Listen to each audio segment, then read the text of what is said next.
सियावर रामचंद्र की जय। राम राम दोस्तों, आज हम राम जी के ऊपर बात करते हैं। 22 जनवरी को राम जी के मंदिर का उद्घाटन हो रहा है। तो क्या हम अपने जीवन में राम जी के उन गुणों को अपना पाए हैं? क्या हम अपने अंदर के राम को जगा पाए हैं और अपने अंदर के रावण को खत्म कर पाए हैं? राम जी की 21 क्वालिटीज के बारे में बात करेंगे अपन कि राम जी ने अपने जीवन को जी के क्या संदेश दिया जीवन के अनुरूप। जैसे कि वो मर्यादा पुरुषोत्तम कहलाएं, तो मर्यादा पुरुषोत्तम क्यों कहलाएं?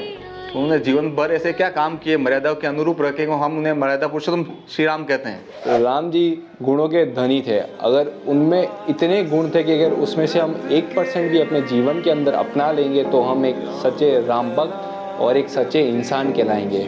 उसमें सबसे पहला आता है प्यार। माता पिता के प्रति उनका जो प्यार था वो हमको भी अपने जीवन में अपनाना चाहिए। जो हम फैमिली के साथ रहते हैं हमको सबको साथ में और एक प्यार के साथ रहना चाहिए। दूसरा होता है आत्मविश्वास। आप कोई भी कार्य कर रहे हैं तो आपको वो एक आत्मविश्वास के साथ करना पड़ेगा कि वो आप उसको अचीव कर पाएंगे या आप उसको प्राप्त कर पाएंगे।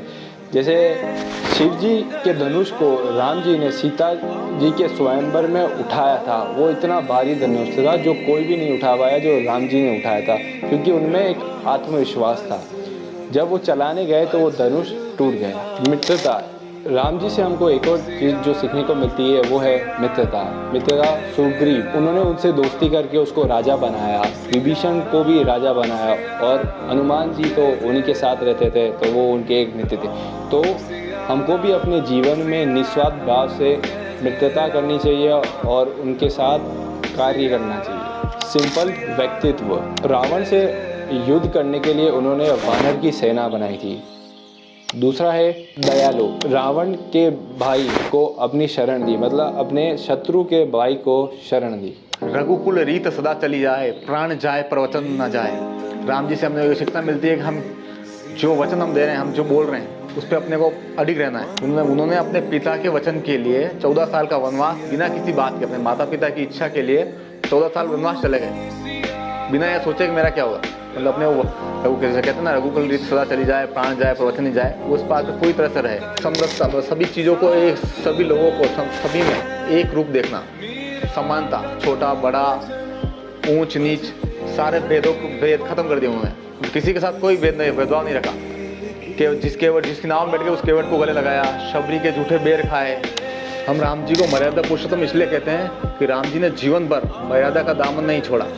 उन्होंने जो भी कार्य किए सारे काम मर्यादा में रह के किए। वो चाहते तो एक ही बार में लंका को जीत सकते थे, लेकिन उन्होंने हनुमान जी को बेच के, एक दूत को बेच के एक शांति संदेश दिया।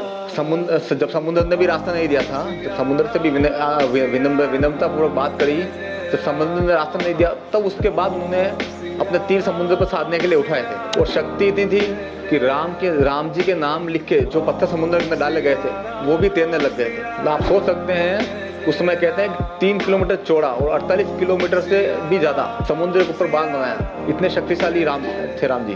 तो हम ये चाहते हैं कि राम जी के गुणों को आप अपने जीवन में उतारें और हम सभी लोग अपने जीवन में उतारें और सच्चे अर्थों में राम जी को अपने अंदर विकसित करें। हम सच्चे राम भक्त कहलाएं। जैसे कि आप सभी को पता है कि 22 तारीख को राम जी के मंदिर की प्राण प्रतिष्ठा होने जा रही है, तो आप भी अपने अंदर राम जी के गुणों को उतारिए।